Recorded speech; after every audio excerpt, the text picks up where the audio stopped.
El objetivo, enumerar pautas a seguir para manejo del dolor abdominal agudo, relacionar puntos dolorosos con patologías más frecuentes en el abdomen, esto es importante, identificar etiología grave que requiere intervención quirúrgica.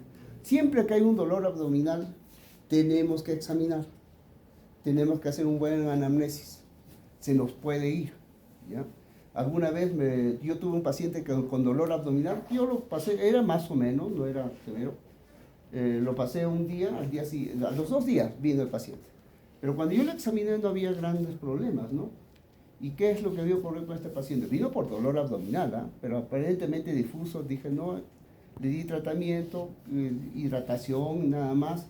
Y porque eso es lo que hacemos a veces en emergencia, o los que están rotando conmigo, cuando vemos dolor abdomen agudo, dolor abdominal o dolor abdomen agudo, buscamos la etiología lógicamente, y si no sabemos qué es lo que está pasando, y lo que hacemos es hidratación. Y muchas veces este paciente, después de hidratarlo 1 o 2 horas, se van tranquilos, se cesa el dolor, ¿no? Generalmente son otras causas etiológicas, lógicamente, no son quirúrgicas, pero las quirúrgicas sí persisten, ¿no? Entonces hay que buscar la causa. Ese paciente que le estaba diciendo, que a los 2 días, ¿qué apareció? Vesículas de herpes zóster. Herpes zóster. El dolor que dura menos de unos pocos días y que ha empeorado progresivamente, no, mira, pocos días y que ha empeorado progresivamente hasta el momento de presentación, es claramente agudo. Entonces hay que buscar ubicación e irradiación, cronología, es muy importante cómo aparece, cuántos días, cuántas horas, la gravedad, si esto va empeorando, factores que lo agravan y alivian, y síntomas asociados, ¿no? Todo eso tenemos que evaluar en este paciente. Síntomas asociados, estamos hablando de gastrointestinales, casi frecuentemente, mala alimentación, domingo, al día siguiente viene con diarrea o dolor abdominal nada más, hidratamos, damos sintomáticos, antiespasmódicos, antiácidos, y mejora el paciente, ¿no? Genitourinarios también, sobre todo en mujeres, infecciones urinarias, constitucionales, ¿no? Cardiopulmonares, hay que tener cuidado. Un infarto te puede confundir, o sea, un abdomen agudo en epigastrio que puede confundir un infarto, no un IMA. Acá en constitucionales tener en cuenta fiebre, escalofrío, fatiga, pérdida de peso y anorexia sobre todo, ¿no? En mujeres siempre hay que recordar ITS, enfermedad de transmisión, infección de transmisión sexual, enfermedad pélvica, ¿no? Enfermedad pélvica aguda sobre todo, la premenopausia, el FUR, para determinar dispareunia, anticoncepción, ¿no? Acá vemos si ha habido cirugías previas, medicamentos, porque hay medicamentos que también te producen dolor, alcohol, antecedentes familiares, que también es muy importante.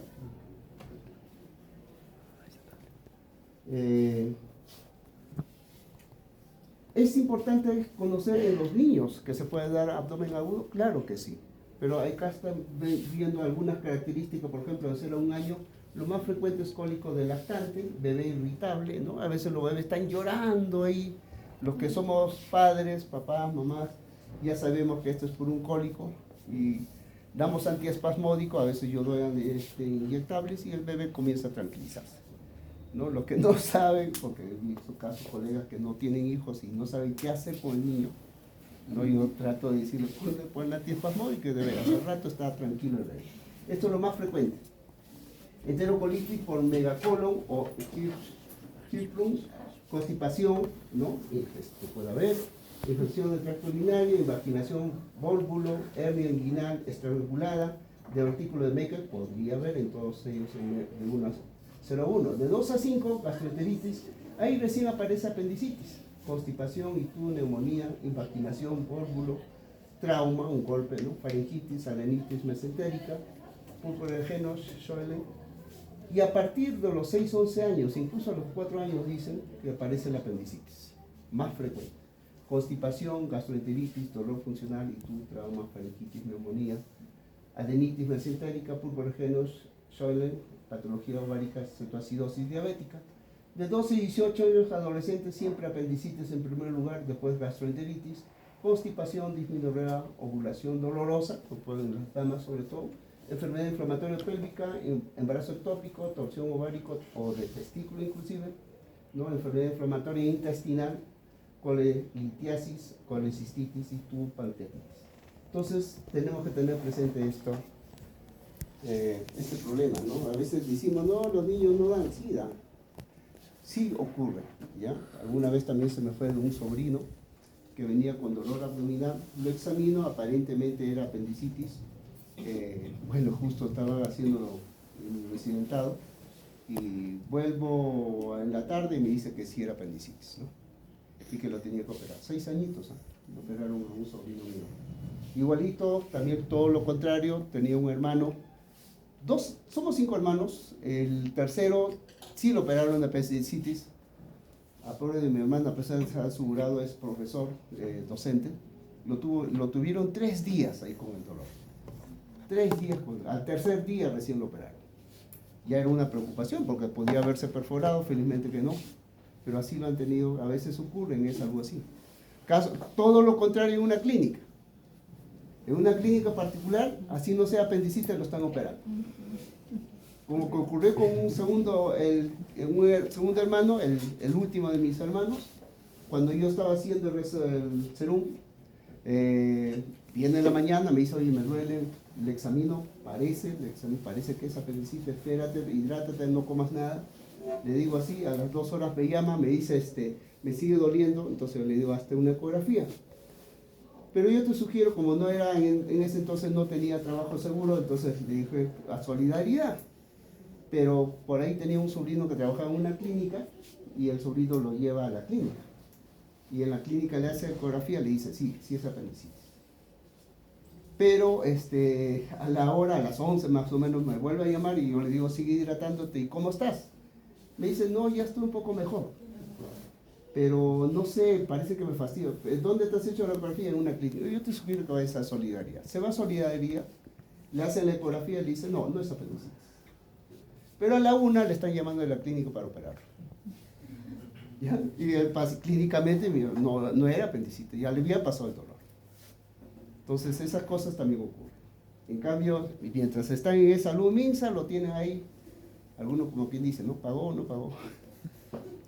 ocurre pues eso. Pero si es afuera, sí, así no sea, lo están operando. Y por favor, traten de no hacer eso, ¿no? Aunque el dinero, ¿no? Acá vamos a ver el estudio fisiopatológico, ¿no? Diagnóstico diferencial. Hay que ver tipo de dolor, somático o parietal, visceral y referido, ¿no? El somático parietal, mal delimitado, angustia y preocupación, línea medial, similitud, ¿no? En línea media hay una similitud, manifestaciones vagales, distintos estímulos, ¿no? Que podría parecer y confunde a veces. En cuanto al visceral, sí, ¿no? Es agudo y delimitado, brusco y nítido, cuadros peritoneales, aumento con movimiento. En cuanto al referido, regiones que comparten segmento neuronal sensorial con el área dolorosa, ¿no? Estómago, epigastrio, vesícula, hombro derecho, páncreas, colon, distal, útero y anexos, hipogastrio e ingle, ¿no? Así como el lima también, que le estaba diciendo, había un dolor en el epigastrio. Doctor, ¿y no está al revés somático y visceral? ¿Perdón? ¿No estaba al revés las explicaciones de somático? El de visceral debería estar en somático. El de somático en visceral. Ajá. Sí. Estómago, epigastrio, vesícula, hombro derecho. En somático y visceral. El somático. Es en el visceral. El título de visceral debería ir más delimitado, angustia, preocupación. Y el somático debería ir en agudo y delimitado, brusco. Así está en la guía. Es una de las guías que ha mandado esto. Sí, está Hemos sacado, pero yo tengo otra diapositiva en la cual, bueno, acá lo más importante, sí, tiene razón usted, lo más importante desde el punto de vista fisiopatológico hay que ver 3 tipos de dolor: somático, visceral y referido. Eso hay que saber diferenciarlo adecuadamente. Eso es lo más importante de esta diapositiva en todo caso. ¿Ya?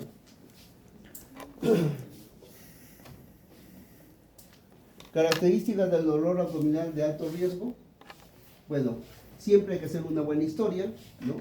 edad mayor de 65 años sobre todo, inmunodeprimidos, ¿no? VIH, tratamiento crónico con glucocorticoides, alcoholismo, esto es importante, enfermedad cardiovascular, comorbilidades principales, por ejemplo, cáncer, diverticulosis, cálculos biliares, pancreatitis, ¿no? Enfermedad inflamatoria intestinal, insuficiencia renal, cirugía previa o instrumentación gastrointestinal reciente, riesgo de obstrucción, perforación, ¿no? Cirugías previas, o incluso también las adherencias, embarazo temprano, riesgo de embarazo ectópico, sobre todo, que es muy importante descartar. Características del dolor, hay que ver el inicio repentino, máximo al inicio, dolor y luego vómitos, sobre todo si es vómitos, dolor constante de menos de 2 días de duración. En cuanto a resultados del examen, abdomen tenso o rígido, ¿no? A veces ponemos abdomen en tabla, que decimos, vigilancia involuntaria, signos de shock, ¿no? Cuando ya es muy avanzado, ¿no? Acá dice enfermedades de las arterias coronarias, VIH, virus de inmunodeficiencia humana, enfermedad inflamatoria intestinal, enfermedad inflamatoria, enfermedad vascular periférica, ¿no? Bueno, esta es la característica de cómo hacemos las divisiones para poder nosotros delimitar según los órganos que están en cada uno de estos cuadrantes, ¿no? Principal causa de dolor abdominal, el dolor agudo asociado a dolor abdomen inespecífico, 20-50%, generalmente es este porcentaje, ¿no? Apendicitis, 8-20%, miren, colicistitis, 7-10%, oclusión intestinal aguda, hay casos, he visto varios casos en urgencia, sobre todo 3-10%, cólico nefrítico, 4-10%, esto es otra característica, sobre todo en varones. Mientras estaba haciendo trabajo en una mina, había un paciente que se quejaba de dolor, se revolcaba del dolor, era el dolor nefrítico por cálculos que estaban obstruyendo, y solamente era hidratar y referirlo, no había otra forma, ¿no? Úlcera perforada, 3-4%, pancreatitis aguda, 2-4%, diverticulitis también es algo frecuente, 2-4%, patología ginecológica, 3-7% y otras 1-10%. Bien, acá vemos las divisiones que nosotros todos conocemos y sabemos cómo hacer, aunque también hay esto de los 4 cuadrantes, ¿no? Cuadrante superior derecho, cuadrante superior o inferior derecho, cuadrante superior izquierdo, cuadrante inferior izquierdo, ¿no? Y todas las posibles patologías que podemos encontrar en cada una de estas regiones, ¿no? De acuerdo a los órganos que se encuentran en cada uno de estos, desde el punto de vista anatómico, debemos saber. Hay algunos dolores difusos como gastroenteritis, isquemia mesentérica, metabolismo, por ejemplo, porfiria, por ejemplo, malaria, fiebre mediterránea familiar, obstrucción intestinal, peritonitis, síndrome del intestino irritable, peritonitis. Este es un dato muy importante. Una vez también, otra experiencia, anécdota, cuando estaba rotando por cirugía, como residente, estaba rotando en cirugía. Mientras rotaba en medicina, nosotros teníamos que descartar la parte de abdomen agudo médico y descartar que no sea quirúrgico. Si es quirúrgico, mandábamos a cirugía. Pero cuando ya estaba en cirugía, todos los exámenes eran negativos, sin embargo el dolor era persistente. Era una paciente más o menos 51 años, me acuerdo. A la palpación, intenso dolor, ¿no? Y más o menos, eso es lo que no cuadraba. Empezó suavemente desde hace más o menos 7 días, siendo más intenso hace 2 días, eso es lo que mencionaba, ¿no? Y felizmente que había un médico cirujano muy bueno, digo yo, porque era muy minucioso y determinó hacer una laparotomía exploratoria para verificar qué estaba pasando. ¿Y qué encontramos? Calcio en toda la pared peritoneal. A propósito de qué se da el calcio, TBC, tuberculosis. En toda la pared peritoneal estaba el calcio, o sea, los nódulos blanquecinos, en toda la parte. Y esa era la causa de la enfermedad, ¿no? Nos había mandado de todos modos a la cirugía, entonces el cirujano lo único que tuvo que hacer era la cirugía laparoscópica, no observó ese problema. Entonces, esto es muy importante también. Tener en cuenta, ¿no? A veces la experiencia, como te digo, te va haciendo ver cosas. Lo que sí nos enseña mucho es hacer el examen. No podemos pasar desapercibido, a veces obviamos los médicos por rutina o por confianza no hacer el examen y se nos puede pasar problemas. Por eso hay que tener cuidado, ¿ya? El tiempo es el gran problema de nosotros a veces, sobre todo en e-salud, nos controlan el tiempo y queremos hacer rápido a veces. Hay muchos pacientes que te están reclamando, entonces tienes que hacerlo adecuadamente y tienes que demorarte, así si el caso lo amerita, ¿no? Cuadrante superior izquierdo, acá vemos, ¿no? Esplenomegalia, infarto esplénico, absceso esplénico, ruptura esplénica, todo en cuadrante superior derecho e izquierdo, ¿no? Estamos lado izquierdo. Acá vemos algunas características clínicas y, bueno, algunos comentarios. Que lo pueden ver, lo voy a enviar al delegado. Igualmente, acá vemos en el epigastrio, infarto agudo del miocardio, pancreatitis aguda, pancreatitis crónica, la enfermedad ulceropáctica, enfermedad por reflujo gastroesofágico, gastritis, gastropatía, dispepsia funcional y gastroparesia.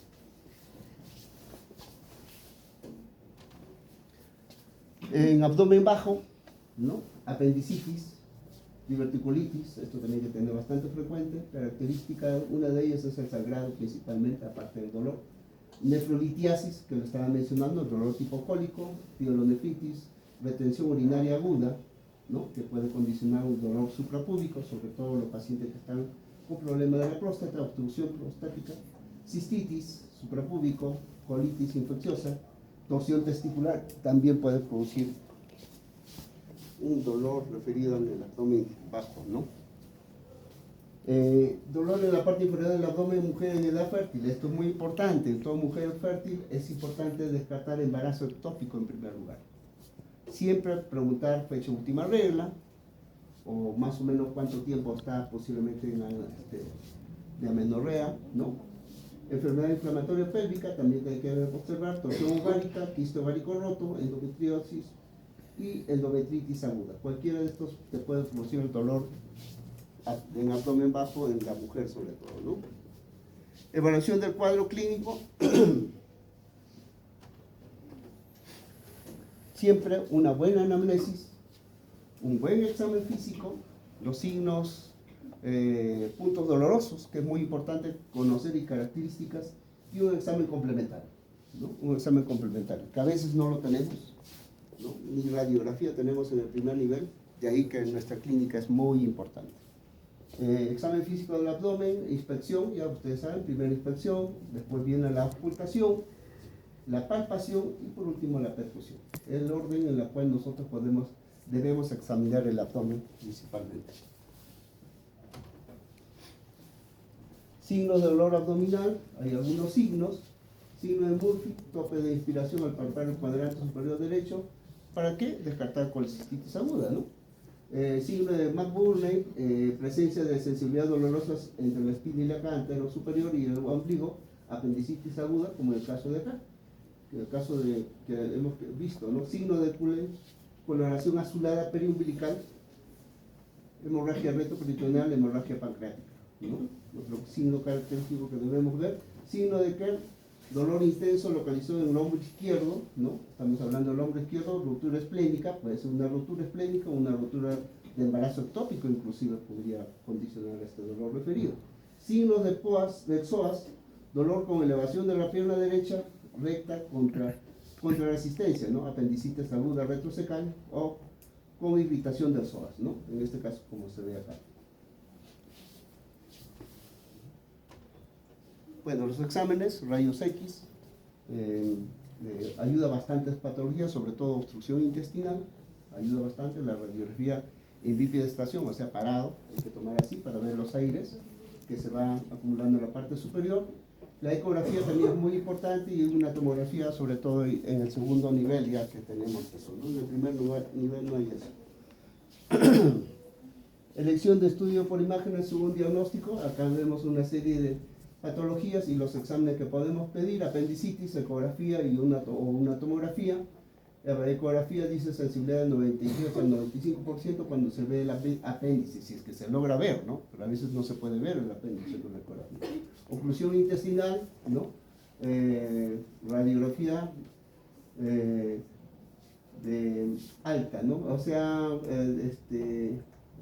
es parado, es bifidestación. Una tomografía, colecistitis, ecografía y una tomografía, miren, las sensibilidades que nos pueden ayudar de verticulitis. La tomografía es lo más importante acá, embarazo extrauterino, ecografía transvaginal, isquemia mesentérica, tomografía, angiotec, también sensibilidad 96 en una isquemia mesentérica, pancreatitis, tomografía computarizada, perforación digestiva, radiografía de tórax, sensibilidad 80%, o una tomografía también nos ayuda, salpingitis, ecografía transvaginal, colitis nefrítico, tomografía sin contraste y ruptura de aneurisma aórtico, ecografía abdominal o una tomografía, ¿no?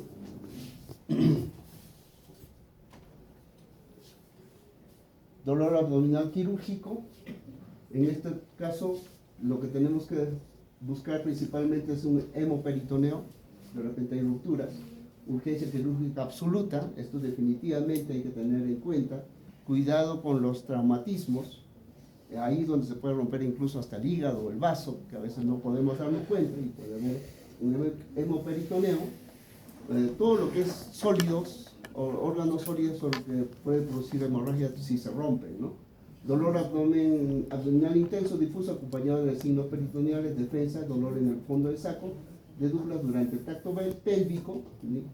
Evolución shock hemorrágico, contexto traumático o herida abdominal, ¿no? Contexto traumático, lo que les estaba mencionando. Vemos acá aneurisma de aorta y ruptura, disección aórtica en su forma abdominal, isquemia mesentérica aguda, síndromes oclusivos, 75% válvulo por brida, segunda causa, hernias estranguladas, apendicitis aguda y peritonitis generalizada. En nuestro medio también se ve bastante obstrucción intestinal por megacolon, ¿ya? Es bastante frecuente ver en nuestro medio por las características de la alimentación que menciono, ¿no? Exceso de gluten, ¿no? Mucho trigo, cebada que consume, tienen el colon un poco más grande y eso puede doblarse, ¿no? Artritístico megacolon. Entonces, el dolor intenso y repentino o el dolor constante que empeora y que dura más de 6 horas, pero menos de 48 horas, sugiere una causa quirúrgica, mientras que las causas no quirúrgicas tienden a tener un dolor más leve e intermitente. Eso es algo general que podemos ver, pero sin embargo se nos pueden ir algunas situaciones como les mencioné, ¿no? Sobre todo los que están psiquiátricos, que mencionan que les duele y hasta que lo operen, así no tengan el problema, mejor el paciente, ¿no? Creo que es el último. Sí, eso es todo.